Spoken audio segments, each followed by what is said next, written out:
Good evening, welcome to the debate. ఆంధ్రప్రదేశ్లో TDP, Janasena, BJP ఈ మూడు పార్టీల మధ్య పొత్తు ఉంటుందా ఉండదా అని దాదాపుగా ఇది ఒక ఏడాది చర్చ. ఈ కూటమి కలుస్తుందా లేదా అని. సరే, ఒక 6 నెలల క్రితమే జనసేన టీడీపీ పొత్తు అనేది వాళ్ళే అధికారికంగా డిక్లేర్ చేశారు. అప్పటి నుంచే కలిసి పనిచేయడం, కలిసి సభలు లేదా మీటింగులు, సంథింగ్ ఉద్యమాలు, పోరాటాలు, వరుసగా భేటీలు చంద్రబాబు నాయుడు గారు అండ్ పవన్ కళ్యాణ్ గారు ఇవి చూస్తూనే ఉన్నాం మనం. ఇది 6 నెలల నుంచి నడుస్తూనే ఉంది. అందరూ అనుకున్నది ఏంటంటే ఎవరెన్ని సీట్లో పోటీ చేయాలి ఏంటి అనేది, బయటకి ఎన్ని వార్తలు వచ్చినా వాళ్ళ మధ్య ఒక అవగాహన, ఒక ఇది కుదిరిపోయింది అనేది అందరికీ అనుకున్నది. వాస్తవానికి కూడా అదే జరిగి ఉంటుంది. అందులో పెద్దగా మనమేమి ఆలోచించి లేకపోతే పరిశోధించాల్సిన అవసరం ఏం లేదు. వీళ్ళు ఎప్పుడో ఒక అవగాహనకు వచ్చి ఉంటారు, కాకపోతే అధికారికంగా ఎప్పుడు చెప్పలేదు. కానీ బీజేపీ విషయానికి వచ్చేసరికి మాత్రం లేట్ అయింది. ఒక వారం క్రితం, వారం 10 రోజులు అయింది పొత్తు కుదుర్చుకొని. అయితే ఇది కూడా బీజేపీ కుదిరితే బీజేపీకి ఎన్ని సీట్లు ఇవ్వాలి, ఎక్కడెక్కడ ఇవ్వచ్చు అనే దాని మీద కూడా ఇంత అంతర్గతంగా కొన్ని చర్చలు జరిగాయి. అది వాళ్ళ వరకు ఇన్ ప్రిన్సిపల్ సూత్రప్రాయమైన ఒక అవగాహన ఉంది ఆ విషయంలో కూడా. వారం 10 రోజుల క్రితం పొత్తు కుదిరిన తర్వాత ఎన్ని సీట్లు ఏంటి, బీజేపీకి ఎన్ని ఇవ్వాలి, జనసేన ఎక్కడ ఏంటి అనేది అనౌన్స్మెంట్స్ వచ్చేసాయి. వాళ్ళు ఇది చేసుకున్నారు. బీజేపీ కూడా ఇన్ని సీట్లు అని చెప్పేశారు. కానీ అభ్యర్థుల దగ్గరికి వచ్చేసరికి ఎందుకో తడబడుతున్నారు. అత్యంత అనుభవం కలిగిన తెలుగుదేశం పార్టీలోనూ అదే రకమైన తడబాటు, అటో ఇటో మూడో ఎన్నిక చూస్తున్న జనసేనలోనూ అదే తడబాటు. మరి బీజేపీలో తడబాటు ఎందుకో నాకు అర్థం కాదు. వాళ్ళు తీసుకున్నదే 10 సీట్లు, అసెంబ్లీ సీట్లు. ఆ 10 సీట్లలోనూ ఇంకా కొన్ని విషయాల్లో ఇంకా దోబూసులాటలు, అక్కడక్కడ కొన్ని సన్నాయి నొక్కులు లేదా కొంత అసంతృప్తి ఇది రావడం. బీజేపీలో 6 పార్లమెంటు తీసుకుంటే 6 పార్లమెంట్లో 2 3 తీవ్రమైన ఇంటర్నల్ పాలిటిక్స్. కొంతమంది అయితే అలగడం, కొంతమంది అయితే ఇండిపెండెంట్గా చేయడానికి సిద్ధమవుతున్న పరిస్థితి కనపడుతుంది క్లియర్గా. ఇలాంటి సిచ్యువేషన్ బీజేపీలో కనపడుతుంది. జనసేన తీసుకున్నది 21 సీట్లు. 21 సీట్లలో ఒక 10-15 క్లియర్గా ఉన్నట్టున్నాయి. మిగతా చాలా చోట్ల ఈ రకమైన అలక, అసంతృప్తి, ఇండిపెండెంట్గా చేస్తాననడము, లేకపోతే పార్టీ మారే సన్నాహాలు చేసుకుంటున్న పరిస్థితి, ఇలాంటివి ఎందుకు వస్తున్నాయి అనేది ఒకటి. తెలుగుదేశం పార్టీలోనైతే సీనియర్లనే లేపేశారు కొంతమందిని. సరే, లేపేయడం వాళ్ళు, లేపించుకోవడం వీళ్ళు, ఎందుకు ఏంటి అనేది పక్కన పెడితే అసలు ఆ సిచ్యువేషన్ ఎందుకు వచ్చింది? చాలా కాలంగా ఫ్రీగా ఉన్నారు, ప్రతిపక్షంలో ఉన్నారు. ఎలా ఉండాలి మనం, ఎవరి స్ట్రాటజీ ఏంటి అనే దాని విషయంలో ఎందుకు తడబడ్డారు? ఒకవేళ వైసీపీ నుంచి ఎవరైనా వస్తుంటే వాళ్ళు వస్తే ముందే సెట్ చేయడం ఎలా అనే దాని విషయంలో కూడా క్లారిటీ రావాల్సి ఉంది. కానీ చివరి నిమిషం వరకు ఇంకా ఇది కాలేదు. కొంతమంది అయితే ఇంకా సెట్ కాలేదు. కొంతమంది పార్టీ వైసీపీలోకి వెళ్ళిపోవడానికి సిద్ధమవుతున్నారు. కొంతమంది ఆ టికెట్ రాని వాళ్ళు, కొంతమందిని బుజ్జగించాల్సి వస్తుంది. చాలా గందరగోళమైన పరిస్థితి. ప్రజల్లో ఒక రకమైన చిన్న సైజు ఇది అనుమానం కూడా, అంటే అనుమానం ఇన్ ద సెన్స్ ఏంటి వీళ్ళు ఇట్లా చేస్తున్నారు, చివరి నిమిషంలో ఇట్లా గుంపులు పడుతున్నారు, లేకపోతే ఇంత గందరగోళానికి గురవుతున్నారు, ఇది తెలిసి తప్పులు చేస్తున్నారా, ఇంత అనుభవాలు ఉండి కూడా తప్పులు చేస్తున్నారా, అంటే మేము తప్పు చేయడం ఏంటి, మాకు తెలియదా, మీరు చెప్పాలా మాకు అనేది, అంటే మనం చేయగలిగింది ఏం లేదు. కానీ ప్రజల్లో ఉన్న చర్చ ఇది. ఉదాహరణకి సపోజ్ నిన్న రఘురామరాజుకి టికెట్ లేదు అని చెప్పడంతో ఒక్కసారిగా ఒక రకమైన ఫీల్ బ్యాడ్ అనే ఒక వాతావరణం వచ్చింది. ఎందుకు ఇవ్వలేదు ఏంటి, వాళ్ళకున్న కారణాలు ఏంటి ఇవ్వకపోవడానికి మనకు తెలియదు. కానీ ఆయనకు తప్పనిసరిగా వస్తుంది రఘురామరాజుకి, అందులో డౌటే లేదు. ఏ పార్టీ నరసాపురం తీసుకున్నా నేనే క్యాండిడేట్ అని ఆయన చెప్పుకోవడం, అసలు నరసాపురంలో వేరే ఆలోచన లేదని అన్ని పార్టీలు చెప్పడం, అలాంటిది సడన్గా ఇదయ్యేసరికి మరి అంతా జగన్మోహన్ రెడ్డి మీద మొట్టమొదటి తిరుగుబాటు ప్రకటించిందే ఆంధ్రప్రదేశ్ రాష్ట్రం మొత్తం మీద ఆయన. అలాంటి ఆయనకు టికెట్ రాకపోయేసరికి జనంలో ఒక రకమైన ఇదేంటి, పోరాడితే ఇలాంటి బహుమతి ఇచ్చారేంటి అనేది, ఇది ఒక బీజేపీ మీద ఒక తెలుగుదేశం మీద కాదు, ఇది మొత్తం కూటమి మీద ఇంపాక్ట్ పడే పరిస్థితిలాగా మారింది. అలాగే ఇప్పుడు ఏలూరు సిచ్యువేషన్ కూడా గందరగోళంగా తయారైంది. ఏలూరు అయితే టీడీపీ లేకపోతే బీజేపీ అనుకున్నారు. బీజేపీ తరఫున ఆయన తపన చౌదరి, గారపాటి సీతారామాంజనేయ చౌదరి, ఆయన ఎప్పటి నుంచో చేసుకుంటూ ఆయన ఆర్ఎస్ఎస్ చాలా కీలకమైన వ్యక్తి. అలాంటి వ్యక్తి నాదే సీట్ అంటూ కష్టపడి చాలా ఖర్చు పెట్టుకున్న పరిస్థితుల్లో టీడీపీ తీసుకుంటే అది వేరు, తీసుకుని ఎక్కడి నుంచో తీసుకొచ్చి కడప జిల్లాను తీసుకొచ్చి అక్కడ పెట్టేసరికి స్థానికంగా కార్యకర్తలే వ్యతిరేకించే పరిస్థితి. పైగా ఒకే కుటుంబంలో 4 అయిపోయారు ఇప్పుడు యనమల గారి కుటుంబంలో.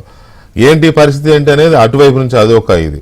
మరోవైపు అయ్యన్న పాత్రుడు అంతగా ఒక రకంగా చెప్పాలంటే ఫైట్ చేసిన ఆయన గొడవలు, కేసులు, వీళ్ళంతా ఎలా అచ్చెన్నాయుడు, అయ్యన్న పాత్రుడు, వీళ్ళంతా మన కొల్లు రవీంద్ర, వీళ్ళందరూ చాలా జైల్లోకి వెళ్ళిన పరిస్థితి కదా.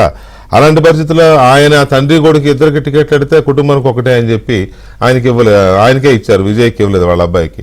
బట్ ఇక్కడ చూస్తే 4, ఇంకో కుటుంబంలో 3, ఇంకో కుటుంబంలో 2, ఇంకో కుటుంబంలో 3, ఇట్లా రకరకాల దీంతో టీడీపీలో ఒక రకమైన గందరగోళం, జనసేనలో ఒక రకమైన గందరగోళం, బీజేపీలో ఒక రకమైన అసంతృప్తి, ఆవేదనలు, అలకలు. ఇదంతా ఎందుకు జరుగుతుంది? ఇది అంటే తొందరపాట్లో తడబడుతున్నారా, లేకపోతే గెలుపు వచ్చేస్తుంది కాబట్టి గెలుపు ముంగిట దీన్ని ఎలాగా మనం ఓన్ చేసుకోవాలనే దాంతో హడావుడిలో చేస్తున్న పొరపాట్ల ఏమీ అర్థం కాని పరిస్థితి. ఈ హడావుడి, ఈ పొరపాట్లు, ఈ గందరగోళంలో తీరా బొక్కబోర్లా పడితే అది ఇంకా ప్రమాదకరం కదా. ఎందుకు ఇలా జరుగుతోంది అనేది మనం చర్చిద్దాం. ఈ చర్చలో మనతో సీనియర్ జర్నలిస్ట్ విక్రమ్ పోలా గారు ఉన్నారు. అలాగే బీజేపీ సీనియర్ నాయకులు, అధికార ప్రతినిధి భానుప్రకాష్ రెడ్డి గారు ఉన్నారు. అలాగే తెలుగుదేశం పార్టీ సీనియర్ నాయకులు, మాజీ మంత్రి కేఎస్ జవహర్ గారు ఉన్నారు. అండ్ గాది వెంకటేశ్వరరావు గారు, జనసేన పార్టీ సీనియర్ నాయకులు, అధికార ప్రతినిధి గాది వెంకటేశ్వరరావు గారు మనతో చర్చలో ఉన్నారు. ముందుగా విక్రమ్ గారు, దీని మీద మీ అవగాహన ఏంటి? ఇది కొంత ఆశ్చర్యం వేస్తుంది. ఇప్పుడు ఎప్పటి నుంచో అనుకున్నది హాయిగా కూర్చుని రోజు ఒక కాన్స్టిట్యూన్సీ రాసుకున్నా అంత సెట్ అయ్యేది కదా, అలా లేదు. వై అంటే నేను అనుకోవటం తెలుగుదేశంలో ఓవర్ ఎక్సర్సైజ్ ఇది, శుతిమించిన ఎక్సర్సైజ్. జనసేనలో ఏమో little exercise, BJP no exercise. అంటే అదేలే చూస్తుంటే అదే సరే, ఏది ఏమైనప్పటికీ గతంలో లాగా రాజకీయాలు లేవండి. అంటే గతంలో ఉన్నట్టుగా లాయల్టీసు ప్రజలు లేవు, మారిపోయినాయి. మారిపోయిన నేపథ్యంలో మనం మాట్లాడుకోవాలి. గెలుపు గుర్రాలు అనేటువంటిది అన్ని పార్టీలు, ఏ ఒక్క పార్టీ కాదు. ముందుగా ఏంటంటే కేసులు, గెలుపు గుర్రాలు, డబ్బులు, తర్వాత పక్క పార్టీ వాళ్ళు ఏం చేస్తున్నారు అనేది ఎక్కువ చూసి దాన్ని బట్టి అభ్యర్థులను ఎంపిక తప్ప మన పార్టీగా అభ్యర్థులను ఎంపిక చేసుకోవాలనేటువంటిది తగ్గిపోయింది. అది ఒక రకంగా చెప్పాలంటే that has become the order of the day. అది మంచిగా చెడు అనేది పక్కన పెడితే పక్కన పార్టీ వాళ్ళకి ధీటైనటువంటి అభ్యర్థిని నిలబెట్టాలనేటువంటి దాని మీద ఇదంతా వచ్చింది. సో మీరు అన్నట్టుగా ఏంటంటే డిఫైస్ లాజిక్ ఆల్సో. అంటే దీనికి ఒక హేతు అంటే బద్ధమైనటువంటి ఒక ఆర్గ్యుమెంట్ కూడా మనం ఇవ్వలేనటువంటి పరిస్థితులు. అంటే కొన్ని కుటుంబాలకి 4 టికెట్లు వచ్చినాయి, 3 టికెట్లు వచ్చినాయి. ఇప్పుడు జవహర్ గారు కూడా అక్కడ ఉన్నారు, ఆయనకి టికెట్ దక్కలేదు. సో ఇవన్నీ కొన్ని బాధాకరమైనటువంటి అంశాలు. ముఖ్యంగా అందరికీ షాక్ ఇచ్చింది ఏంటంటే రఘురామకృష్ణరాజు గారికి టికెట్ డినై కావటం. అది మొత్తం స్టేట్ కాదు, ప్రపంచవ్యాప్తంగా వాళ్ళు ఎక్కడ ఉన్నా కూడా అది టాక్ ఆఫ్ ది టౌన్ లాగా అయిపోయి ప్రతి మీకు ఆయనకి ఇవ్వకపోవడం వైసీపీ వాళ్ళకి ఆనందం కలిగించవచ్చు గాక, కానీ టాక్ ఆఫ్ ది పాలిటిక్స్ అయిపోయింది నిన్నటి నుంచి. ఏంటి అసలు ఇది ఆయనకి రాకపోవడం ఏంటి? ఇప్పుడు ఏం జరిగింది అనేది మనకి తెలియదు. ఆయన వ్యూహాత్మక తప్పిదమా తెలియదు, మనకు తెలియదు. ఇప్పుడు జనరల్గా ఏంటంటే ఫస్ట్ ఆఫ్ ఆల్ ఆయన మెరిట్స్ ఏంటంటే ఈ ప్రభుత్వంలో ఉండి ఆయన ఫైట్ చేశాడు. ఆయన కాకపోతే ఏంటంటే వెళ్ళొచ్చాడు. అయితే నా వ్యక్తిగతం ఏంటంటే ఆయన రాజీనామా చేస్తుంటే బాగుండేదని నేను ఎప్పుడు అనుకుంటా. రాజీనామా చేస్తుంటే ఇంకా ఏదో ఒక పార్టీలో చేరి ఆయన ఫైట్ చేస్తుంటే బాగుండేది. బట్ చివరి వరకు ఏంటంటే ఆయన ఆ పార్టీలోనే కొనసాగుతూ వచ్చారు. సో అది కొంచెం ఇబ్బందికరమైంది. అదేవిధంగా ఎంపీ పదవి ఉంటే ప్రొటెక్షన్ ఉంటుందని అనుకుని ఉండొచ్చు, వాట్ ఎవర్ రీజన్ ఏదైనా కావచ్చు అండి. కానీ బట్ ఏంటంటే మన బట్టి వాళ్ళు మనం ఏంటంటే మనం దాన్ని హర్షించలేం. రీజన్స్ ఉండొచ్చు దాన్ని మనం తప్పు పట్టలేం. కానీ వారు రాజీనామా చేస్తుంటే ఇంకా నైతికమైనటువంటి బలం ఉండేది. ఎవరో ఒకళ్ళు ఏదో ఒక పార్టీలో ఆయన జాయిన్ అయిపోయి ఉంటే బాగుండేది. అలా చేయలేదు ఆయన. మీరు అన్నట్టుగా ప్రొటెక్షన్ కోసం కావచ్చు, లేకపోతే ఢిల్లీలో ఏదైనా కారణం కావచ్చు, కారణాలు ఏదైనా కావచ్చు, ఆయన లాస్ట్ మూమెంట్ వరకు అసలు ఏ పార్టీలో చేరలేదు. ఇప్పుడు ఇక్కడ ఏంటంటే పొత్తుగా 3 పార్టీలు పెట్టుకున్నప్పటికీ ఏ పార్టీకి ఆ పార్టీకి కొన్ని సిద్ధాంతాలు, విధానాలు ఉంటాయండి. అంటే బీజేపీకి ఉంటే, తెలుగుదేశానికి ఉంటే, జనసేనకు ఉంటే, వ్యూహాలు ఉంటాయి, విధానాలు ఉంటాయి. కాకపోతే ఏంటంటే కలిసి పనిచేస్తున్నారు. ఇప్పుడు ఆయన ఏంటి ఏ పార్టీలో లేరు కనుక బీజేపీకి వస్తుందని టీడీపీ అనుకొని ఉండొచ్చు, లేదంటే జనసేన అనుకొని ఉండొచ్చు. రాజు గారు కూడా మరి చూచాయి అని చెప్పి ఉండాల్సింది, లేకపోతే ముందుగా రాజీనామా చేసి ఉండాల్సింది. ఇవాళ మనం చూసాము తిరుపతి వరప్రసాద్ గారు, ఆయన రాజీనామా చేసిన గంటలో ఆయనకి కండువా కప్పారు. అది ఇక్కడ వర్తించదా?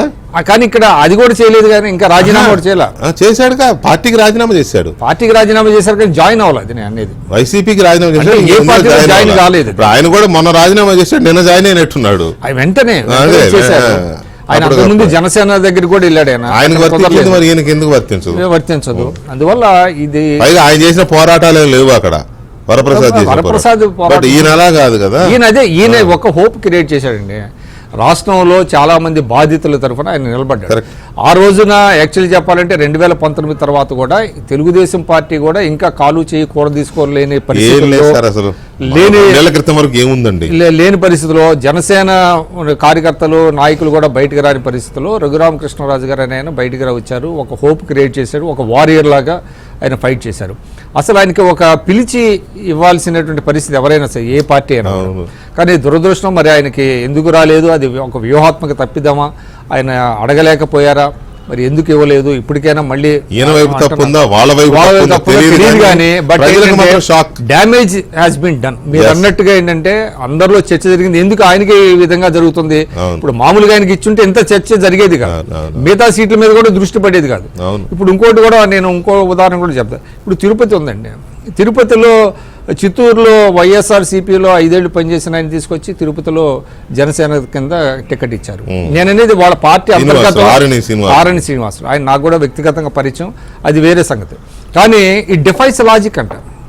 ఎట్లాగా వాళ్ళు అక్కడ తిరుపతిలో జనసేన బోర్డంతమంది ఉన్నారు, ఎలిజిబుల్.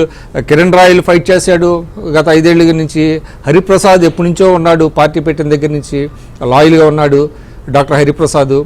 సో అదేవిధంగా ఇప్పుడు ఇంకోటి ఏంటంటే వాళ్ళు ఇదే కాదు, ఎంపీ అభ్యర్థి కూడా ఎవరో వైఎస్ఆర్సీపీ అభ్యర్థి, ఆయనకి పనిచేయాలి. ఇప్పుడు వీళ్ళంతా తిరుపతి లోక్సభ అభ్యర్థిగా వైఎస్ఆర్సీపీ నుంచి వచ్చినటువంటి వరప్రసాద్ గారికి ఇప్పుడు ఈ 3 పార్టీల వాళ్ళు అక్కడ పనిచేయాల్సినటువంటి పరిస్థితి వచ్చింది. వేరే పార్టీ నుంచి వచ్చిన వాళ్ళకి మళ్ళీ వాళ్ళకే పనిచేయాలి. ఇది ఏ విధంగా ప్రజలు అర్థం చేసుకుంటారు?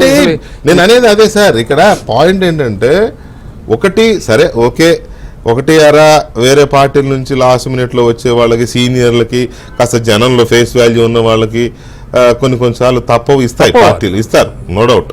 కానీ ఇట్లా మోస్ట్ ఆఫ్ ది కాన్స్టిట్యున్సీస్, చాలా కాన్స్టిట్యున్సీస్ సానుకూలత ఉందండి. జనంలో కూటమి పట్ల సానుకూలత ఉంది. ఆ సానుకూలతని అనువుగా ఉపయోగించుకోవటంలో ఇవాళ మీకు ఈ అభ్యర్థులు ఎంపిక తర్వాత కొంచెం డిస్టర్బ్ అయినట్టుగా కనపడుతుంది. అందుకే లేకపోతే నేను చర్చ పెట్టాల్సిన ఉద్దేశం కూడా డిస్టర్బ్ అవుతుంది, కనపడుతుంది. ఈ డస్ట్ ని ఏ విధంగా సెటిల్ అవుతుంది, ఏ విధంగా సెటిల్ చేస్తారు అనేటువంటిది మనం చూడాలి. రైట్. భానుప్రకాష్ రెడ్డి గారు నమస్తే అండి.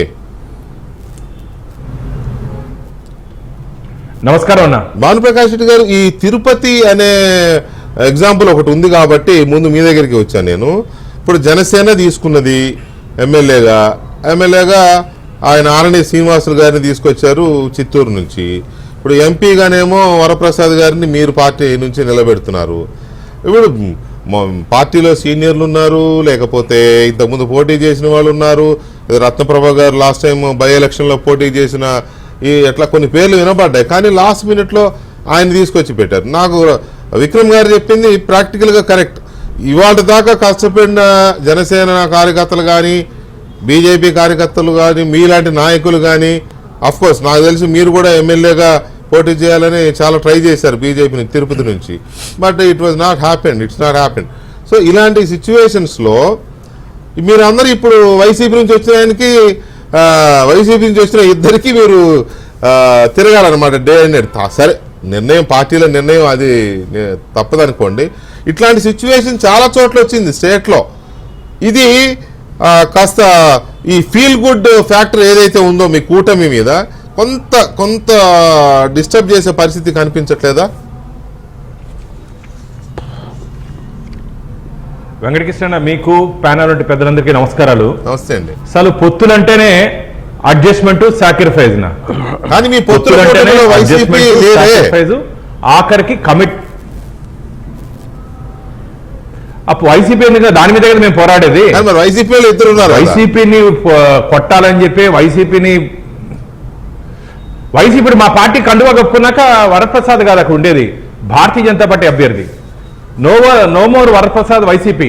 వరప్రసాద్ ఈరోజు భారతీయ జనతా పార్టీ కండువా కప్పుకున్నారు కాబట్టి ఆయన భారతీయ జనతా పార్టీ అభ్యర్థిగా మా కేంద్ర పార్టీ నిర్ణయించింది కాబట్టి పార్టీ నిర్ణయం వరకు మేము ఖచ్చితంగా పనిచేసి ఆయన గెలిపించుకోవాల్సిన బాధ్యత మా మీద ఉంది. భారతీయ జనతా పార్టీ కార్యకర్తగా భారతీయ జనతా పార్టీ కేంద్ర పార్టీ ఇచ్చినటువంటి ఆదేశాలు పాటించాల్సిన బాధ్యత మా మీద ఉంది. నేను మాత్రం ఒకటి చెప్పదలుచుకున్నా, దయచేసి ఇప్పుడు మీరు చెప్పినట్టు నేను కూడా తిరుపతి అసెంబ్లీకి ప్రయత్నం చేశాను. కానీ దురదృష్టము భగవంతుడి ఆశీర్వాదం ఇంకేదైనా బెటర్ ఆపర్చునిటీస్ ఏదైనా ఇవ్వాలని చెప్పి దీని ఏమైనా తప్పించారు.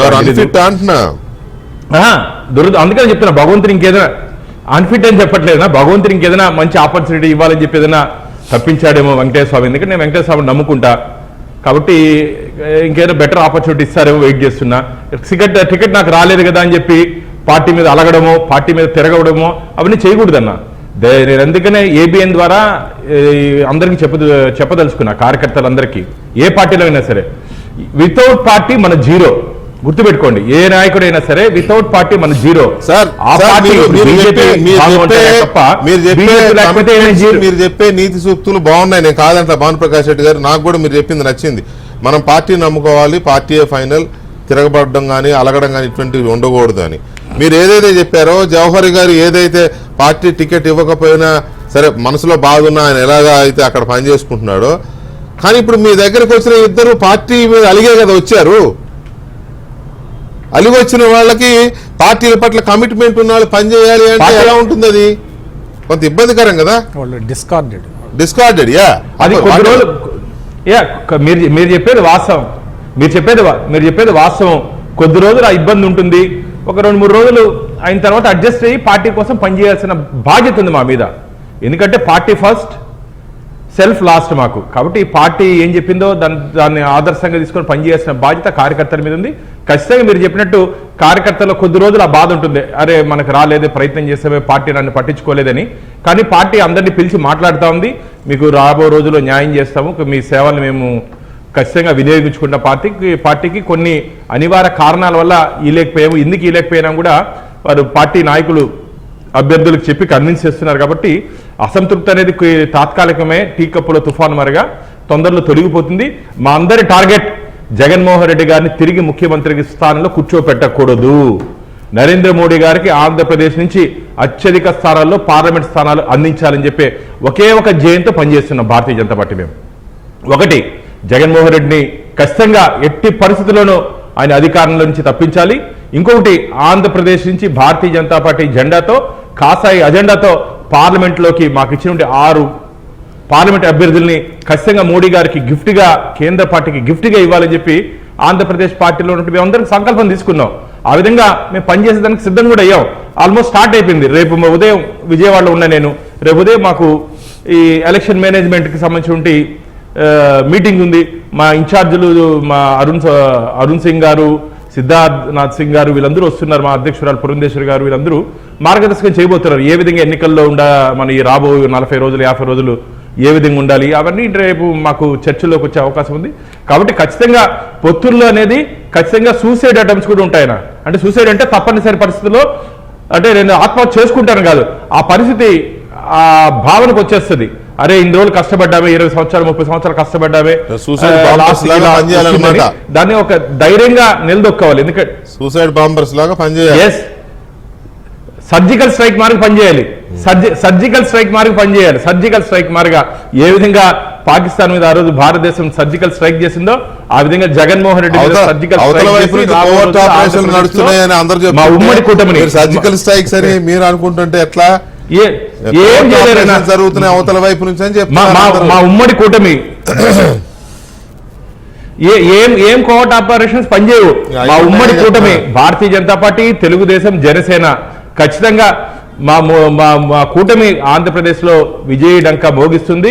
దాన్ని ఎవరు అడ్డుకునే పరిస్థితే లేదు. ఎందుకంటే ప్రజల్లో ఉంది అంత వ్యతిరేకత, ప్రజా వ్యతిరేకతని ఈరోజు అన్ని పార్టీలు మేము జరుగుతున్న చర్చ కూడా అదే. 3 పార్టీలు మేము తీసుకుపోతున్నాం. ప్రజల్లో జగన్మోహన్ రెడ్డి గారి ప్రభుత్వం మీద వ్యతిరేకత ఉంది, మీ కూటమికి సానుకూలత ఉంది, అంతా బాగుంది అనుకున్న టైంలో ఈ రకమైన మరి అవి తెలిసి జరుగుతున్న పిల్లి మొగ్గలా లేకపోతే పార్టీ లెక్కల ప్రకారమే జరుగుతున్నాయి మాకు తెలియదు. కానీ బయట అయితే ఒక వాతావరణం ఎందుకో జరుగుతుంది, ఏదో డిస్టర్బెన్స్ జరుగుతుంది. ఎనీవే, ఒక్క నిమిషం భానుప్రకాష్ రెడ్డి గారు. జవహర్ గారు మీరేం చెప్తారు? నాట్ ఓన్లీ కొవ్వూరు, చాలా చోట్ల ఇలాంటి పరిస్థితులు ఉన్నాయి. వైజాగ్లో ఉంది, శ్రీకాకుళంలో ఉంది, విజయనగరంలో ఉంది, పాత తూర్పు గోదావరిలో ఉంది, ఇప్పుడు పశ్చిమ గోదావరిలో ఉంది, కృష్ణా జిల్లాలో ఇంకా ఎక్కువ డిస్టర్బెన్స్ కనపడతా ఉంది. ఇటు చూస్తే నెల్లూరు, ప్రకాశం, తిరుపతి ఇప్పుడు దాకా మాట్లాడుకున్నాం, రాయలసీమ జిల్లాలో కనపడుతుంది, అనంతపురం కానీ కర్నూలు కానీ కనపడుతుంది. సో ఎందుకు ఈ రకమైన ఇది మొత్తం కూటమి మీద ఇంపాక్ట్ పడదా? ఏమీ లేదు, 2 సీట్ల కంటే ఎక్కువ గెలవరు పార్లమెంట్ సీట్లు వైసీపీ అనుకున్నది కాస్త ఇప్పుడు మరి ఆ టార్గెట్ వేరే రకం పోతుందేమో అని కొందరు భయపడుతున్నారు అన్ని పార్టీ మీ కూటమి కార్యకర్తలు. వెంకటకృష్ణ గారు ప్యానెల్లో ఉన్నటువంటి మిత్రులకి అందరికి కూడా నమస్కారం. నిజాయితీగా డిబేట్ చేయాల్సినటువంటి పరిస్థితి అక్కడ ఉన్న వాళ్ళందరికీ ఉంది. ఎందుకంటే ఈరోజు రాష్ట్రం కోసం, రాష్ట్రంలో భవిష్యత్తు కోసం, ప్రజల భవిష్యత్తు కోసం కూటమిగా ఏర్పడిన సందర్భంలో దాదాపుగా 4.5 సంవత్సరాలు 5 సంవత్సరాలు సుమారుగా తెలుగుదేశం పార్టీకి ఉన్నటువంటి 175 నియోజకవర్గాల్లో ఉన్నంత కేడరు అంతా కూడా కష్టపడ్డ తర్వాత సడన్గా వచ్చి ఎవరో తన్నుకుపోతున్నారనే ఒక భావన అనేది కొంతకాలంగా తెలుగుదేశం పార్టీలో సందిగ్ధతతో కూడినటువంటి అనుమానాలు మా అందరికి కూడా ఉన్నాయి. ఉన్న సందర్భంలో కలుపు మందు కొట్టినప్పుడు పొలంలో ఏదైతే పిచ్చి మొక్కలతో పాటు మంచి మొక్కలు కూడా చచ్చిపోతాయి. కానీ ఇక్కడ త్యాగానికి అర్థం అనేది ఖచ్చితంగా ఉండాలి. ఈ రాష్ట్ర ప్రయోజనమే మా త్యాగానికి ఫలితం అని మేమైతే భావించేసి మేము మనసును సంభాళించుకొని, కేడర్ను సంభాళించుకొని ఈరోజు ఖచ్చితంగా చంద్రబాబు నాయుడు గారు ముఖ్యమంత్రి కావాలంటే త్యాగం చేయాలి. సాధారణంగా ఏం చెప్తారంటే భగత్ సింగ్ మన ఇంట్లో పుట్టకూడదు, పక్కింట్లో పుట్టాలనుకుంటారు. కానీ మేమేంటంటే త్యాగానికి సిద్ధపడ్డ వాళ్ళంగా భగత్ సింగ్ మా ఇంట్లోనే పుట్టాలి, మేమే త్యాగం చేయాలని డిసైడ్ అయిపోయాం. ఇక్కడ భానుప్రకాష్ గారు కానీ లేదంటే ఇతరులు ఎవరైనా సరే మాట్లాడిన సందర్భంలో ఈ అరాచక పాలనని వాళ్ళు చూసి చూడనట్టు వదిలేసిన వాళ్ళు కానీ భరించిన వాళ్ళకి చాలా తేడా ఉంటుంది. వెంకటకృష్ణ గారు, మేము భరించిన వాళ్ళగా మాకున్న బాధ మిగతా వాళ్ళకు ఉండకపోవచ్చు. కానీ ఈరోజు దానికి ఆద్యులు ఎవరు, దాన్ని అంతమొందించాల్సినటువంటి పరిస్థితుల్లో కొరడా తొలిపించాల్సిన వాళ్ళు మిన్నకుండినటువంటి పరిస్థితుల్లో భారం మా మీద పడి, నా మీద 19 కేసులు, ఎంఎస్ రాజు మీద 40 కేసులు పైగా ఇలాగా రఘురామకృష్ణరాజు గారు లాంటి వాళ్ళు ఇలా అందరం కూడా ఏ విధంగా త్యాగం. ఎందుకంటే 5 సంవత్సరాలు టెన్షన్, నిద్రపోవటం కూడా మనశ్శాంతిగా లేదు. పడుకుంటే తలుపులు కొట్టిన పోలీసులు ఉన్నటువంటి పరిస్థితి మీ అందరికీ తెలుసు. వెంకటకృష్ణ గారు ఏదైతే అమరావతి గురించి ఇంట్లో కూర్చొని దీక్ష చేస్తుంటే అరెస్ట్ చేసి కేసులు పెట్టి 353లు పెట్టారు. నేను కూర్చొని కనీసం లేవనోళ్ళ మీద. ఇలాంటివన్నీ భరించిన తర్వాత ఖచ్చితంగా మేము ఏం ఫలితం ఆశిస్తాం? రాజకీయ నాయకుడిగా ఖచ్చితంగా అధికారాన్ని భాగస్వామ్యం కావాలనుకుంటాం. ఆ భాగస్వామ్యం తగ్గనప్పుడు ఖచ్చితంగా రివోల్ట్ అనేది వస్తుంది, అసంతృప్తి వస్తుంది, ఆవేదన వస్తుంది, ఆక్రోషం వస్తుంది. ఇవన్నీ కూడా జరిగినటువంటి సందర్భం. సరే, అందరికీ క్రెడిబిలిటీ అన్నారు మీరు. ఖచ్చితంగా అవతల పోతే సీటు వస్తుంది, అవతల రమ్మంటారు, పొమ్మంటారు, ఏం కావాలంటారు, రకరకాల ప్రలోభాలు ఉంటాయి. కానీ ఇక్కడ కమిట్మెంట్ ఏంటి? రాష్ట్ర ప్రయోజనం. చంద్రబాబు నాయుడు గారు ముఖ్యమంత్రి కావాలి. అయిన సందర్భంలో మంచి మొక్కలతో, పిచ్చి మొక్కలతో పాటు మంచి మొక్కలకు కూడా దెబ్బ తగిలింది. అయినా సరే ఆ గాయాన్ని మార్పుకున్నాం. ఖచ్చితంగా మేము రాబోయే రోజుల్లో చంద్రబాబు నాయుడు గారు ముఖ్యమంత్రి కావాలనేది మా లక్ష్యం. కానీ ఆయాచితంగా వచ్చిన వాళ్ళకి అది పెద్ద అనిపించదు. ఇక్కడ కష్టపడి త్యాగం చేసిన వాడి కన్నా ఆయాచితంగా ఇప్పుడు మీకేమో సరే డక్కా ముక్కీలు తిన్నాము, కేసులు పెట్టించుకున్నాము, దెబ్బలు తిన్నాము, మిమ్మల్ని పోలీస్ స్టేషన్లో కింద కూర్చోబెట్టారు కదండి. అనపర్తి గొడవ అప్పుడు పోలీస్ స్టేషన్లో కింద కూర్చోబెట్టారు మీరు. మిమ్మల్ని ఒక దళిత ప్రజాప్రతినిధిని, నాయకుడిని కింద కూర్చోబెట్టి ఇష్యూ అయింది. సో అలాంటి సిచ్యువేషన్ లో అనపర్తిలో ఆ రోజు జరిగిన గొడవకి ఎంతమంది కార్యకర్తలు చాలా సీరియస్ అయ్యారు కదా. టీడీపీ క్యాడర్ మొత్తం ఫుల్ దీన్ని ఛార్జ్ అయి ఉన్నారు ఆ రోజు నుంచి ఈ రోజు వరకు. అలాంటిది అనపర్తి కాస్త ఇవాళ మీరు పోటీ చేసే పరిస్థితి లేదు. సరే ఆఫ్ కోర్స్ పొత్తులో భాగంగా అంటున్నారు, చేసుకుంటే చేసుకోండి, అది వేరే విషయం. కానీ ఇక్కడ ఏమవుతుందంటే ఇలాంటి కేసులు పెట్టించుకునే వాళ్ళందరూనేమో పక్కకు పోతున్నారు. కొత్త వాళ్ళు తెర మీదకి వచ్చేసరికి బీజేపీతో అంటే లేటుగా అవగాహన కుదిరింది. కానీ మీరు ఎప్పుడో 6 నెలల క్రితం నుంచే ఉన్నారు. నాయకులకి పార్టీలో 2 పార్టీలో నాయకులకు తెలియకపోయినా అధినేతలకి ఒక అవగాహన ఉంది కదా. 3-4 సార్లు భేటీలు కూడా అయినాయి. ఇంటర్నల్గా ఒక సూత్రప్రాయమైన ఇది ఉంది. పైగా పవన్ కళ్యాణ్ గారికి మన అభ్యర్థులు ఎవరెవరికి కాస్త పొటెన్షియాలిటీ ఉన్న అభ్యర్థులు ఎవరు, ఎక్కడెక్కడ మనం వాళ్ళకి ఇస్తే గెలుస్తారు, ఇవన్నీ తెలుసు. ఆయనకి తెలియదని కాదు. కొంత అక్కడక్కడ కూడా మ్యూచువల్ అండర్స్టాండింగ్స్ ఉంటాయి, ఇచ్చిపుచ్చుకునే ధోరణులు ఇవి ఉంటాయి కదా. అయినా ఇప్పుడు ఎందుకు ఈ రకమైన తిరుగుబాట్లు వస్తున్నాయి? కొంతమంది పార్టీ మారిపోతాను ఒక ఆయన అంటాడు, ఇంకొక ఆయన నేను ఇండిపెండెంట్గా వేస్తాను చూసుకుందాం అంటాడు. ఇట్లా చాలా కదా చూస్తున్నాం కదా, ఓపెన్గా మీడియాకు వచ్చేసి మాట్లాడేస్తున్నారు. సో ఈ సిచ్యువేషన్ని ఎలా అర్థం చేసుకోవాలి?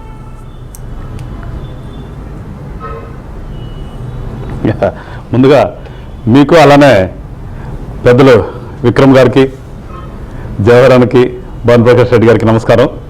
నమస్కారం.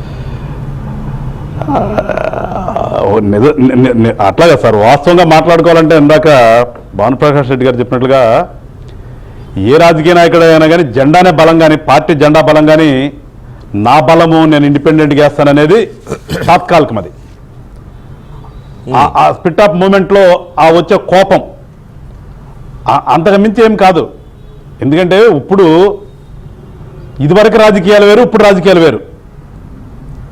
ఇదివరకు రాజకీయ నాయకులు ఒక రకం, ఇప్పుడు రాజకీయ నాయకులు ఒక రకం. ఇప్పుడు ఇందాక చర్చలో మాట్లాడినట్లుగా సూట్ కేసు పట్టుకొచ్చి తెల్లారేపటికి రాజకీయ నాయకుడు అవుతున్నారు, కాదంటలేదు, తప్పదు. మరి మేము అనేది కూడా అదే కదా. ఇవాళ ఉన్నటువంటి రాజకీయ పరిస్థితులకు అనుగుణంగా రాజకీయ పార్టీలు కూడా నిర్ణయాలు తీసుకోవాల్సి వస్తున్నాయి. కానీ ఇక్కడ కష్టపడే వాళ్ళకి రాని సందర్భం ఇవాళ ఏం కొత్త కాదు, అనాదిగా, నాకు తెలిసినంత వరకు అనాదిగా చూస్తున్నాను. చాలా మంది కార్యకర్తలుగానే మిగిలిపోయినటువంటి పెద్ద పెద్ద క్యారెక్టర్లు ఉన్న వాళ్ళు కూడా ఉన్నారు. చాలా పెద్ద మనిషి, ఆ మండలంలోనే ఇన్ఫ్లుయెన్స్ చేయగలిగిన వ్యక్తి, అలాంటి వాళ్ళు కూడా ఒక కార్యకర్తగానే ఉండిపోయి పార్టీలో ఎలాంటి పదవి చేయకుండా మిగిలిపోయిన వాళ్ళు చాలా మంది ఉన్నారు. కానీ ఇవాళ దౌర్భాగ్యం ఏంటంటే ఇవాళ రాజకీయాలు వేరు, ఇవాళ మారిపోయినాయి. ఇవాళ మారిపోయిన దాని మీద వస్తున్నటువంటి ఒక చిన్న అలజడ ఇది పెద్ద, నేనైతే ఇదేదో పెద్ద అంటే మీరు వేరేగా అనుకోవద్దు వెంకటకృష్ణ గారు, ఇదే పెద్ద డిబేటబుల్ ఇష్యూ అనుకుని నేను అనుకోవట్లేదు. నేనైతే మా పార్టీ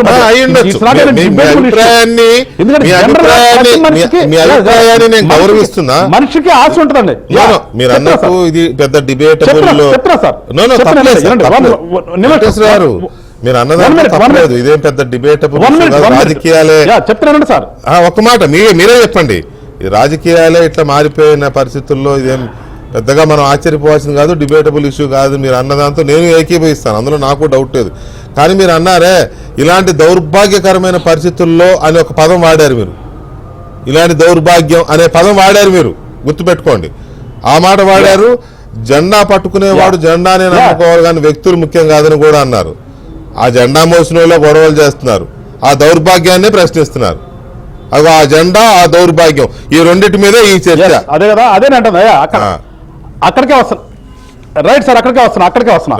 ఆ పదాలు కూడా ఎందుకు వాడానంటే, నేను ఇవాళ ఏంటంటే ఒక రాజకీయ పార్టీలోకి రావటమే నేను ఒక ఎమ్మెల్యే అయిపోవాలి, అయిపోవాలి, ఏదో చెప్తారా, ఏదో ముందు ఒక ఎస్కార్ట్ బండి, వెనక ఒక ఎస్కార్ట్ బండి ఉండాలనే ఆలోచన ఎక్కువ మందికి ఉంటుంది. అది తప్పని కూడా అన్న మనిషి ఆశ అది. ఎందుకంటే నేను అంతగా కోట్ చేస్తాను, ఇదివరకు రోజుల్లో అంత ఆశ ఉండేది కాదు. సేవ చేయటం అంటే నాకు ఆ పదవి ఉంటేనే నేను సేవ చేస్తాను, నాకు అధికారం ఉంటేనే నేను ప్రజలకు మంచి చేస్తాను అనే భావన ఇదివరకు రాజకీయ నాయకులు లేదు. సేవ చేయడానికి పదవే ఉండవసరం లేదండి. ఇవాళ మేమే ఉదాహరణ, మా పార్టీ ఉదాహరణ. మేము ఇవాళ రాష్ట్రం బాగుండాలనుకున్నాం. రాష్ట్రం బాగుండాలి అనుకున్నప్పుడు మేము పొత్తులకు వెళ్ళాం. నేనుంటేనే, పవన్ కళ్యాణ్ అనే వ్యక్తి ముఖ్యమంత్రి అయితేనే, జనసేన పార్టీ నాయకులందరూ కూడా మంత్రులు అవుతేనే ఈ రాష్ట్రం బాగుపడుతుంది మేము అనుకోవట్లేదు. మేమేంటంటే మా అల్టిమేట్ గోల్ అంటే రాష్ట్రం బాగుండాలి, ఈ రాష్ట్రంలో ఉన్నటువంటి పరిస్థితులన్నీ చక్కదిద్దాలి.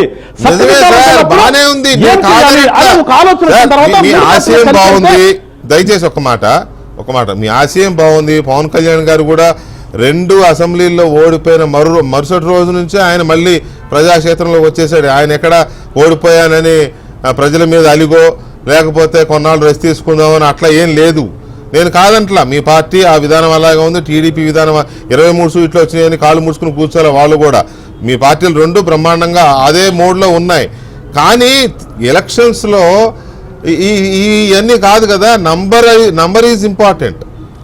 మనం ఎన్ని గెలిచామా లేదా అనేది చూసుకుంటారు. అది డెమోక్రటిక్గా.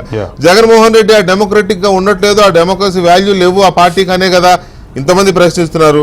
ఇవాళ వచ్చేసరికి ఇప్పుడు సపోజ్ చూడండి, మీ పార్టీలో తిరుపతి ఎంత గొడవ అవుతుంది. ఏకంగా మీటింగులు పెట్టేసి ఏదో పెట్టేస్తున్నారు, చూస్తున్నారు. సరే, కొంతమందిని పిలిచి మాట్లాడినట్టున్నారు, పెద్దలు గొడవ అవుతుంది అక్కడ. చిత్తూరు ఏం జరుగుతుందో చూస్తున్నారు. విజయవాడ వెస్ట్ ఆయన ఇంకా సమావేశాలు పెడతానే ఉన్నాడు పోతిన మహేష్ గారు. ఇన్ఫ్యాక్ట్ పోతిన మహేష్ ఇప్పుడు కాదు 5 ఏళ్ల నుంచి కష్టపడుతున్నాడు. అందరు మీలాగానే అందరూ, ఆయన ఎక్కువ తక్కువని కాదు కానీ ఆయనే క్యాండిడేట్ అనే అనుకున్నారు అందరూ. తర్వాత విజయవాడ వెస్ట్, తర్వాత అవనిగడ్డ పొత్తులో భాగంగా మీకు ఇచ్చారు. మీరు ఇంకా క్యాండిడేట్ని మీరు డిసైడ్ చేయలేదు, తెలుగుదేశంలో గొడవ. మరి పొత్తులో భాగంగా వాళ్ళకి ఇచ్చారు కదా, మనం ఆగుదామని వాళ్ళ కార్యకర్తలు అనుకుంటున్నారా? అంటే కోరికలు మీరు అన్నట్టు నిజమే, అయ్యో మనకు కావాలి, మనం కూడా అందులో భాగం పంచుకోవాలనే ఉండొచ్చు. కానీ యాస్పిరేషన్స్ ఉంటాయి కదా. అలాగే బందర్ పార్లమెంటు బాలశౌరి గారు వచ్చి దీంట్లో చేరారు, ఆయనే క్యాండిడేట్ అన్నారు. ఇప్పుడేమో మళ్ళీ ఇంకేదో పేరు, బండెట్ రాము పేరు వినపడుతుంది, బండారు పేరు నరసింహరావు అనే కొత్తగా పేరు, ఇంకో నాకు తెలియదు, ఆయన ఆ పేరు ఒకటి వినపడుతుంది. మళ్ళీ వాళ్ళ బాలశౌరి గారు మళ్ళీ పవన్ కళ్యాణ్ గారు కలిశారంట. ఇదంతా ఇగో ఇటువంటివి. తర్వాత కాకినాడ ఆవిడ మాజీ మేయర్, ఆవిడ ఇవాళ రోడ్డు ఎక్కేసి వైసీపీలో చేరిపోయింది, బండబూతులు తిట్టేసింది మీ పార్టీ నాయకుల్ని. ఇవన్నీ ఎందుకు వచ్చాయి సడన్ గా అనే దగ్గర చర్చ జరుగుద్ది కదండి.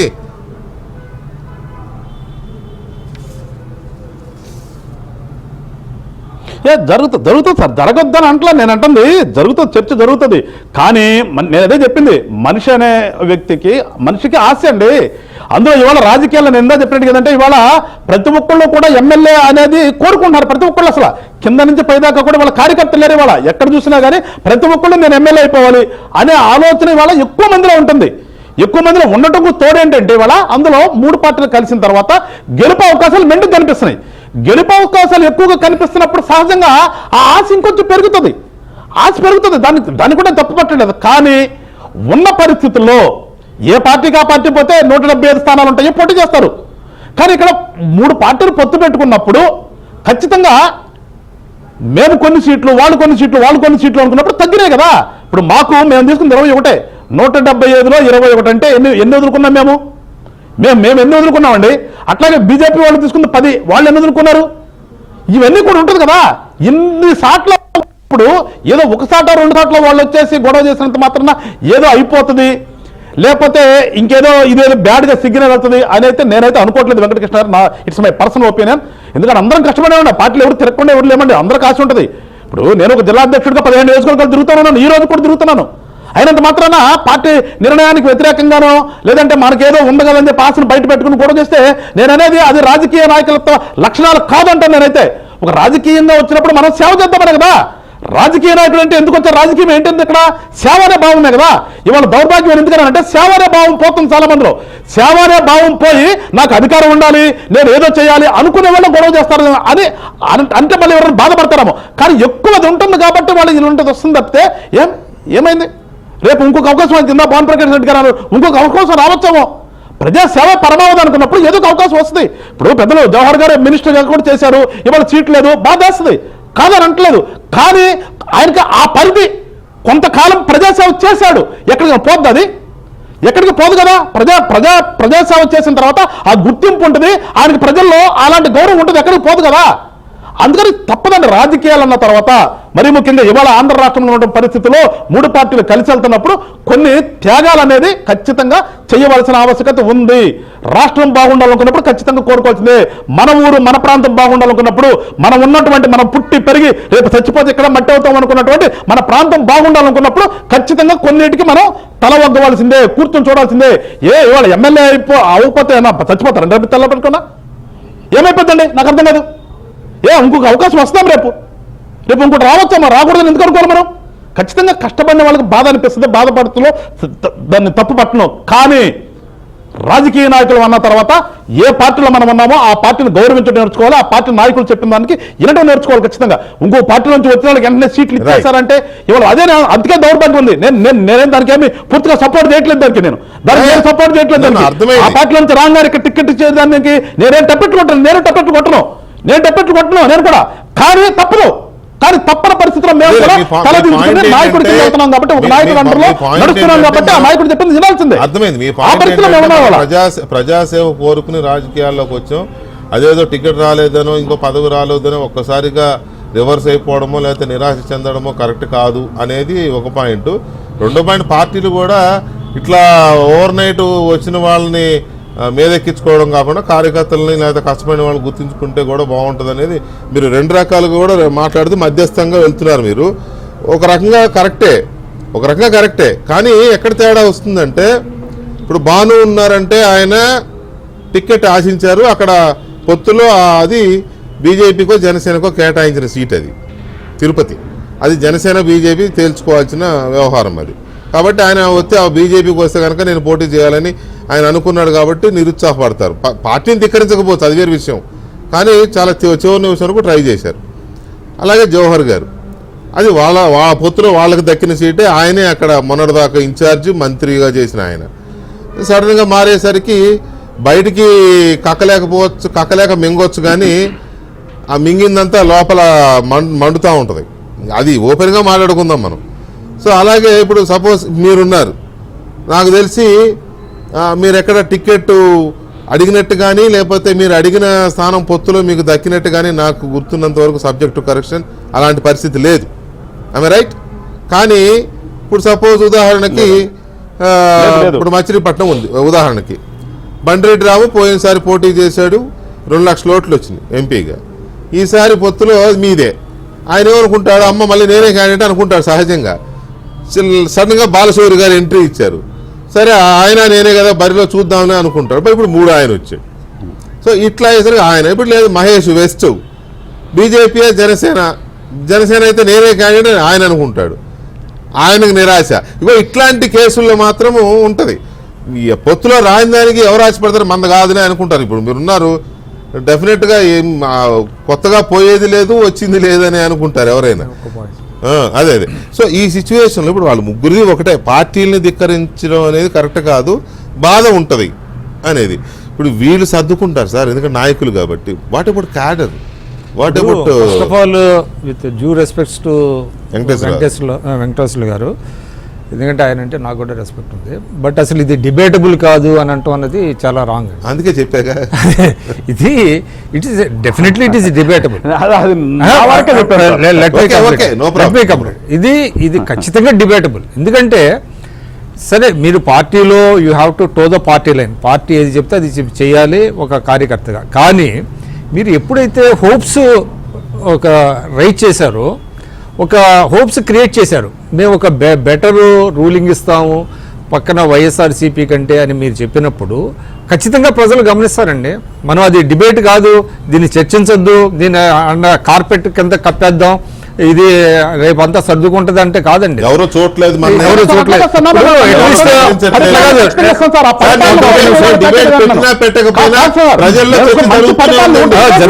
మాట్లాడుకోకపోయినా జరుగుతుందండి, అది మనం మాట్లాడుకోకపోయినా జరుగుతుంది, అది వాస్తవాలు మాట్లాడుకుంటారు. కానీ మీ దగ్గర నుంచి ఏంటంటే యాజ్ ఎ పార్టీ పర్మిషన్ అక్కడ దాకా ఎందుకు మీరు చెప్పండి. రఘురామకృష్ణరాజుకి టికెట్ రాకపోవడం మీద చర్చ జరుగుతుందా లేదా రాష్ట్రంలో? వెంకటేశ్వర గారు మీరు చెప్పండి సార్. ఎందుకు ఎట్లా సార్ ఇందాక చెప్పినట్టుగా రఘురామకృష్ణరాజు గారు ఇందాక విక్రమ్ గారు చక్కని చెప్పారు, అది నేను యాక్సెప్ట్ చేస్తాను దాన్ని. ఏ పార్టీ అయినా ఇప్పుడు వరకు చెప్తాను, ఏ పార్టీ చెప్పండి.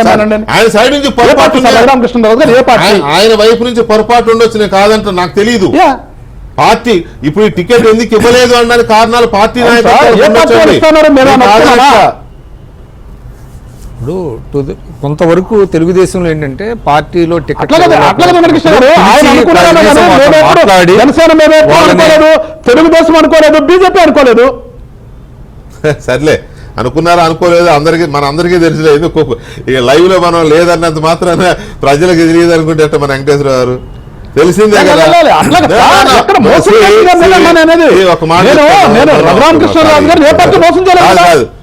ఒక మాట చెప్తాను నేను, ఏదో మనం పిల్లి సామెతలాగా మాట్లాడుకోవద్దు, మనం ఓపెన్గానే ఉదాహరణకి ఇక్కడ రఘురామకృష్ణరాజు గారికి టీడీపీ ఇవ్వకపోయినా బీజేపీ, ఒక్క మాట సార్, ఒక్క మాట దయచేసి ఒక్క మాట, టీడీపీ టికెట్ ఇవ్వకపోయినా బీజేపీ టికెట్ ఇవ్వకపోయినా జనసేన ఇవ్వకపోయినా ఎందుకు ఇవ్వలేదు అనడానికి ఆయా పార్టీలకు ఉండే కారణాలు వారికి ఉండొచ్చండి.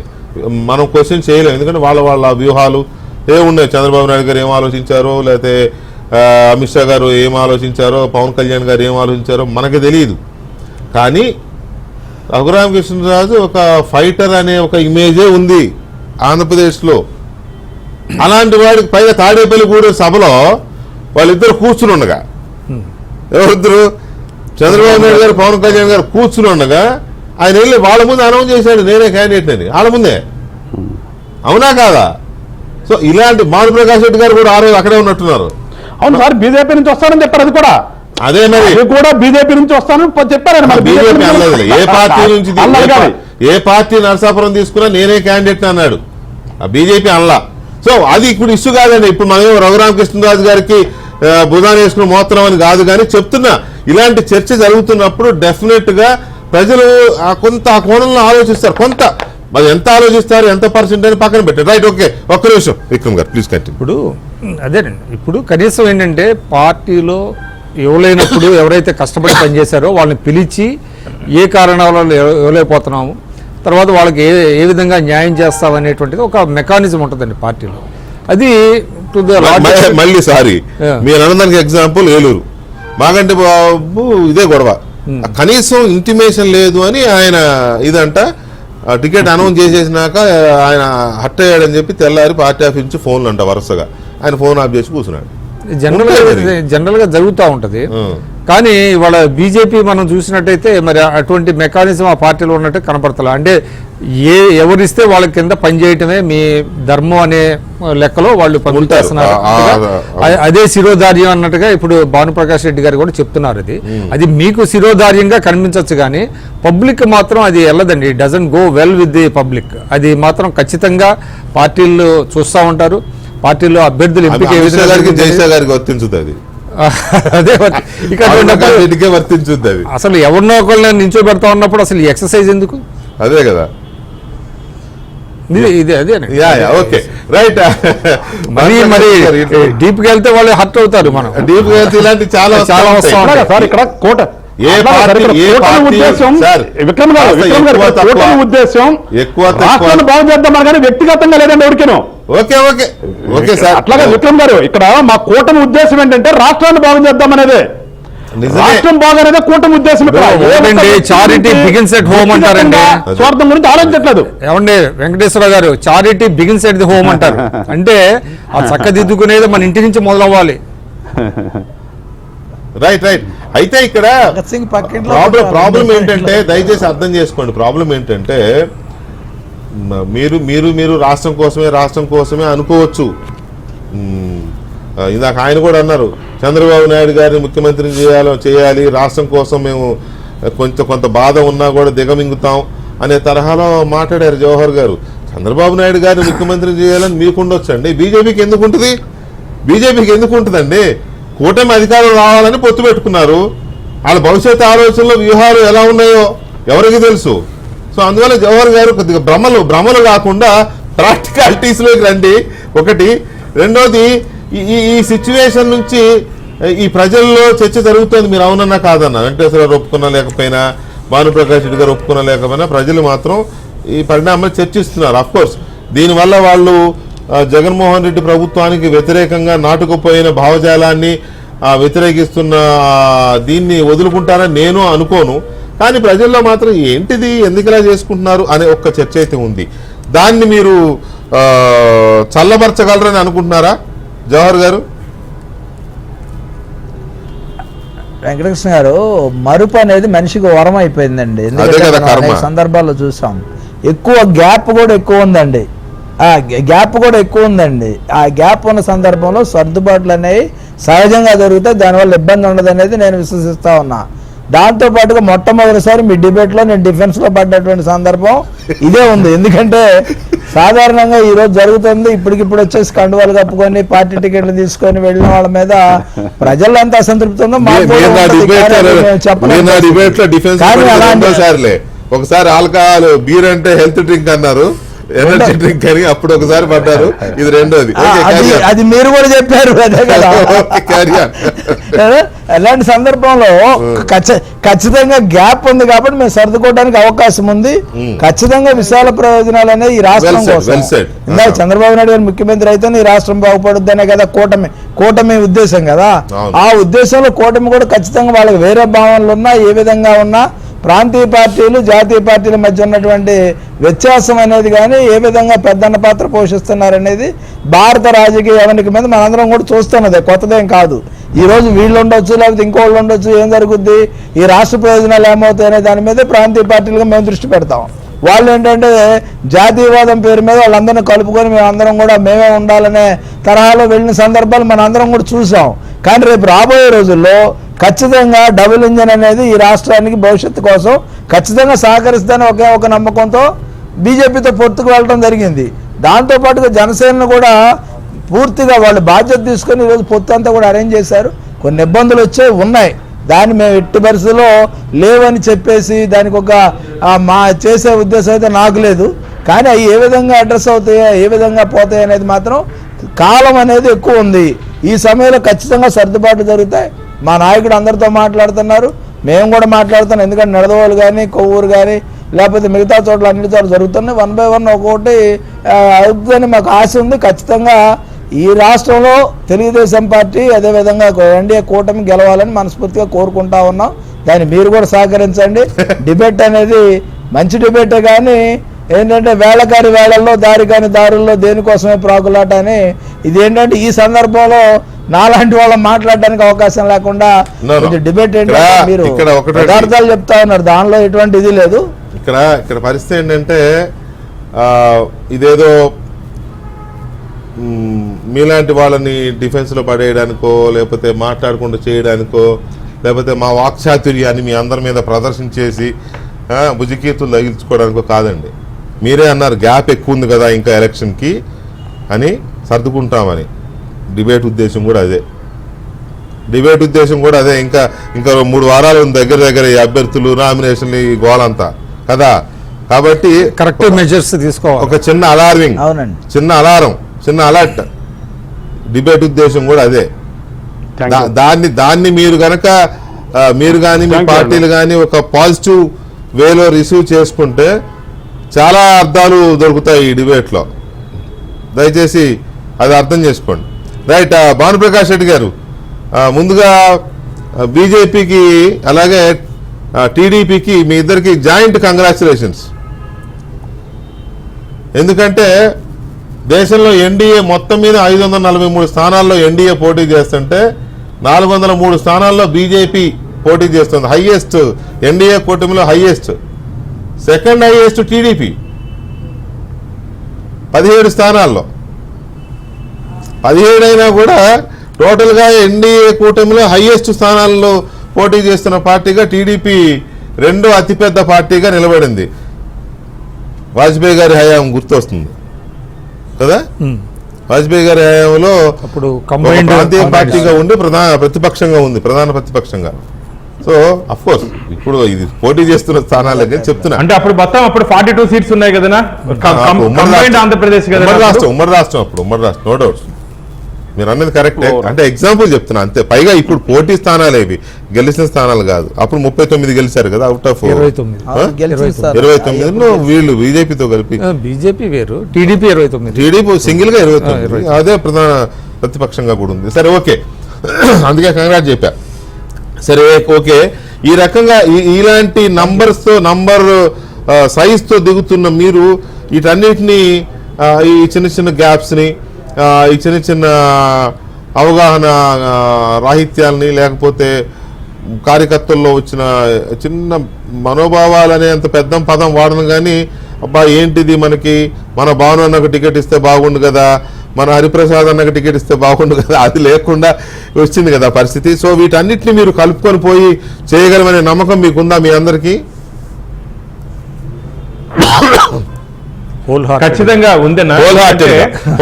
జెండా మోసిన కార్యకర్తకి అదే జెండా మోసిన కార్యకర్తకి ఆ జెండా నిలబెట్టాలని కోరుకుంటుంది. ఎందుకంటే ఆ జెండాని పడగొట్టాలని ఏ కార్యకర్త అనుకోడు. తాత్కాలికంగా 1-2 రోజులు బాధపడి ఇంట్లో ఉంటాడు, కానీ మళ్ళీ ఆ ప్రచారంలో భారతీయ జనతా పార్టీకి ఓటేయండి, నరేంద్ర మోడీని గెలిపించండి అంటేనే ఇంట్లో నుంచి పరిగెత్త బయట వచ్చేస్తాడు. అది కమిట్మెంట్. కార్యకర్తకి పార్టీకి ఉన్న రిలేషన్. ఒక కార్యకర్తకి పార్టీకి ఉన్న కమిట్మెంట్ ఏమంటే, భారతీయ జనతా పార్టీ పేరు విన్నా, కమలం గుర్తు చూసినా, నరేంద్ర మోడీ గారు మా అగ్రనాయకుల పేరు విన్నా సరే ఆ పులగరింపు వచ్చేస్తుంది ఖచ్చితంగా. అరే ఏదో అయిపోయింది, మళ్ళీ మనం రీఎనర్జీతో రావాలి, పని చేయాలని చెప్పి ఖచ్చితంగా వచ్చేస్తారు. నేను చాలా సందర్భాల్లో చూడడం జరిగింది. ఇప్పుడు కూడా కొంతమంది అలుగున్నారు, రేపు సమావేశానికి రావాలని చెప్పి 1-2 సార్లు ఫోన్ చేసాం, రావాలా బాను, ఏంది అది ఇది అన్నారు. లేదు ఖచ్చితంగా రావాలంటే బయలుదేరారు. ఇప్పుడు ఉదయం అందరం కలుస్తున్నాయి. తాత్కాలిక రైట్ టైంలో రైట్ డిబేటే కదా. మీకే ఫోన్ చేసి ఏంటబ్బా ఇది మీటింగ్ రావాలన్నారంటే వాళ్ళలో ఎక్కడో లోపల కాస్త బాధ ఉన్నట్టే కదా. అంటే కొద్దిగా ఉంటుంది కాబట్టి కన్విన్స్ చేయగలుగుతాం. నమ్మకం ఉంది మాకు, భారతీయ జనతా పార్టీకి నమ్మకం ఉంది, నమ్మకం ఉంది. ఇప్పుడు అందరూ వస్తున్నారు. రేపు 100% అటెండెన్స్ తో జరుగుతుంది మా మీటింగ్. 100% అటెండెన్స్ తో జరుగుతుంది. 100% ఎనర్జీతో పనిచేస్తాం మేము. ఇప్పుడు రేపు నుంచి మా కౌంట్ డౌన్ మొదలైపోయింది. మొత్తం వర్క్ లోడ్ లోకి వెళ్ళిపోయినాం. వర్క్ షార్ట్ షీట్ ప్రిపేర్ చేసుకుంటున్నాం, బ్లూ ప్రింట్ ప్రిపేర్ చేసుకుంటున్నాం. ఎక్కడెక్కడ ఏ పాయింట్స్ రైజ్ చేయాలి, ఏ విధంగా అధికార పార్టీ వాళ్ళు ఈ 5 ఏళ్ల కాలంలో ల్యాబ్స్ ఎక్కడెక్కడ ఉంది, దాన్ని ఏ విధంగా అధిగమించాలి, ప్రజల్లోకి ఏ ఇష్యూస్ తీసుకుపోవాలి, ఏ విధంగా ఒక స్ట్రాటజీ ఫామ్ చేసుకోవాలి, ఇవన్నీ ఆల్రెడీ ప్లాన్ అయిపోయింది. ఈ రోజు ఉదయం నుంచి ఇప్పటి వరకే ఆలోచనలు రావడం జరిగింది.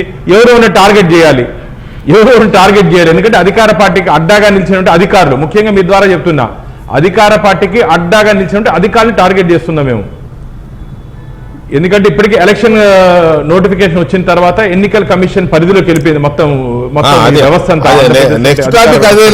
కానీ మీరు ఎంత టార్గెట్ చేశారో అధికారుల్ని, అధికార పార్టీని ఎంత టార్గెట్ చేశారో నెక్స్ట్ టాపిక్ లో చెబుతారు, కానీ అది కూడా చూస్తాంగా. కొద్దిగా వెయిట్ చేయండి, దానికోసం కొద్దిగా వెయిట్ చేయండి. రైట్ వెంకటేశ్వర గారు, ఫైనల్ గా ఇప్పటిదాకా మీ వ్యక్తిగతమైన అభిప్రాయం, ఒక నాయకుడిగా, ఒక కార్యకర్తగా ఏంటనేది చెప్పారు మీరు. ఓవరాల్ గా ఫైనల్ గా నేను అడిగేది ఏంటంటే, ఈ కొంచెం ఈ ధిక్కార స్వరం వినిపించే వాళ్ళని, అసమ్మతి స్వరం వినిపించే వాళ్ళని, ఇంకా టైం ఉందని మీరే అన్నారు కాబట్టి ఈ టైంలో లోపల అందరినీ శాంతపరిచి లేకపోతే నచ్చజెప్పి మెప్పించి కాస్త అందరినీ ఒక స్ట్రీమ్ లైన్ చేయగలమనే ధీమా మీ కూటమిలో ఉన్న అన్ని నాయకత్వాలు ఆ ఫీల్డ్లో ఉన్నాయని అనుకుంటున్నారా? అయ్యే అవకాశం కూడా ఉందా? వీళ్ళు కూడా ఈ తిరగబడుతున్న వాళ్ళు కూడా సెట్ అవుతారని ఆశ ఉందా? 1 minute ప్లీజ్. ఖచ్చితంగా వెంకటకృష్ణ గారు 100% అవుతారు. ఒకళ్ళిద్దరు నేను చెప్పాను, మరీ అత్యాశ ఉన్న వాళ్ళు ఒకళ్ళిద్దరు ఏమన్నా ఇందా మీరు చెప్పినట్టుగా ఆ పార్టీలో చేరే, ఈ పార్టీలో చేరే, ఆ పార్టీలో చేరే వాళ్ళు అటు ఇటు మారుతూ ఉంటారు. కానీ రియల్గా ఉన్నటువంటి వాళ్ళకి ఎప్పుడు కూడా కోపం ఎవరికి వస్తుందండి? మంచి మనసు ఉన్న వాళ్ళకి కోపం వస్తుంది, అంతేగాని ఊరికనే పిచ్చి పిచ్చాల కోపం రాదు. ఆ కోపం అనేది ఖచ్చితంగా ఉంటుంది. దాన్ని సరిదిద్దుతాము. కూటమి అనుకున్నటువంటి విజయాన్ని సాధించే దిశలో అందరూ కూడా కలిసి వస్తారని ఒక నమ్మకం ఉంది. మా పార్టీలో కూడా ఎవరైతే 1-2-3 అక్కడ ఉన్నాయో అవి ఖచ్చితంగా వాళ్ళకు ఉంటుందో తప్పని పట్టట్లేదు మేము. ఖచ్చితంగా వాళ్ళు కూడా మా నాయకుడు పిలిచి బుజ్జగిస్తాడు, మాట్లాడతాడు, చెప్తాడు, మాట వింటారు. ఒక జనసేన పార్టీ ఏదైతే ఒక ఆశయంతో అసలు పార్టీ స్థాపన జరిగిందో ఆ ఆశయం కోసం వెళ్తున్నాం కాబట్టి మా పార్టీలో ఉన్న వాళ్ళందరూ కూడా ఖచ్చితంగా వస్తారు. ఇవాళ అనేది ఇదనేది తాత్కాలికమైన చెప్తున్నది, ఖచ్చితంగా అంటే మాకు టైం కూడా ఉంది కాబట్టి అందరినీ బుద్ధగిస్తాము. ఒక మంచి టీం లాగా కలిసి వెళ్తాము. ఖచ్చితంగా రాష్ట్రాన్ని రక్షించుకుంటాం. ఈ మేడ్ యువర్ పాయింట్ అండి, నేను గౌరవిస్తున్నా. మీరు చెప్పిందాన్ని అంత సెట్ అవుద్దని ఆ నమ్మకం మాకుంది. ఎవరన్నా వీళ్ళు అత్యాశకు పోయేవాళ్ళు, ఒకళ్ళిద్దరు పార్టీలు మారడాలు వచ్చేవాళ్ళు పోయేవాళ్ళు ఉంటారు అని అన్నారు. నేను అనేది కూడా ఇదే, ఇప్పుడు మీ దగ్గర అవకాశం ఇవ్వలేదనో, కష్టపడితే కూడా అవకాశం ఇవ్వలేదని పోయేవాడు అత్యాశతో పోయేవాడు అయితే, వచ్చేవాడు కూడా అత్యాశతో వచ్చేవాడు కదా, ఆడికి అవకాశం ఇస్తున్నారు కదా. అది చర్చ జరుగుతుంది. అంటే ఇవ్వద్దని కూడా నేను అనట్లా, నాకు అనవసరం కూడా. మీరు ఇచ్చుకోండి, మా టీడీపీ అయినా, జనసేన అయినా, టీడీపీ అయినా, బీజేపీ దానికేం నేను సపోర్ట్ చేయట్లేదు సార్, అది కూడా చెప్తున్నా కదా. అదే కొన్ని పరిస్థితుల వల్ల జరిగినవి, దాన్ని అది నాయకుడు తీసుకునే నిర్ణయాన్ని మేము ఓపెన్ గా తప్పు పట్టలేం. నా వ్యక్తిగతంగా నేను అది సమర్థించకపోయినప్పటికీ కూడా పార్టీ నిర్ణయం కదా, పార్టీ నిర్ణయమే ఇక్కడ మేము ఖచ్చితంగా ఒబే చేసి తీరాల్సిందే. అవును, అదే అది అంతవరకు సూపర్ అండి, చెప్తున్నాను. అంతవరకు సూపర్ అండి. పార్టీ నిర్ణయాన్ని పాటించి తీరాల్సిందే అనే మీ అభిప్రాయం ఉందే, అది ప్రతి కార్యకర్త, ప్రతి నాయకుడు మీలాంటి వాళ్ళు అందరూ మంచి నిర్ణయం, మంచి అభిప్రాయం కూడా. అది డెఫినెట్ గా ఉంటారు. ఇట్లా కొంతమంది అటు ఇటు మారే వాళ్ళ అవకాశాల కోసం ఉంటారు. ఇక అదంతే, రాజకీయాలు అట్లా ఉన్నాయి. ఇక మనం ఏం దాన్ని మార్చగలిగే పరిస్థితి కూడా లేదు. ఇప్పుడు వెంకటేశ్వరరావు గారు లాంటి నాయకులది ఒక రకమైన పరిస్థితి అండి. వాళ్ళు సర్దుకుంటారు, భానుప్రకాష్ గారు లాంటి వాళ్ళు. కాకపోతే ఇక్కడ ఏమవుతుందంటే జవహర్ లాల్ గారు లాంటి వాళ్ళకి ఏంటంటే ఆయన బదులు వేరే వాళ్ళకి ఇచ్చినప్పుడు వాళ్ళకి ఆ బాధ ఉంటుంది. ఫేడ్ అవుటే కదా, ఫేడ్ అవుట్ అని కాదు, ఫేడ్ అవుట్ అది సెకండరీ. అంటే వీళ్ళకంటే వాళ్ళకి ఎక్కువ మెరిట్స్ ఉన్నాయనే ఒక సందేశం ప్రజలకు వెళ్ళినప్పుడు ఖచ్చితంగా వీళ్ళ ఇంటిగ్రిటీ కొంచెం క్వశ్చనబుల్ అవుతుంది. అక్కడ ఫీల్ అవుతారు, అక్కడ ప్రాబ్లం వస్తుంది అంతే. మిగతా వాళ్ళు ఏదో రకంగా సర్దుకుంటారు, అది వేరే సంగతి. అది అవును, right. Anyway, thank you very much Jawahar గారు చర్చలో పాల్గొన్నారు. వెంకటేశ్వర గారు, వెంకటకృష్ణ ఒక్క నిమిషం చెప్పండి చెప్పండి చెప్పండి. నా without party zero, with party hero, అది గుర్తుపెట్టుకోవాలి కార్యకర్తలు. Okay okay Govinda, okay.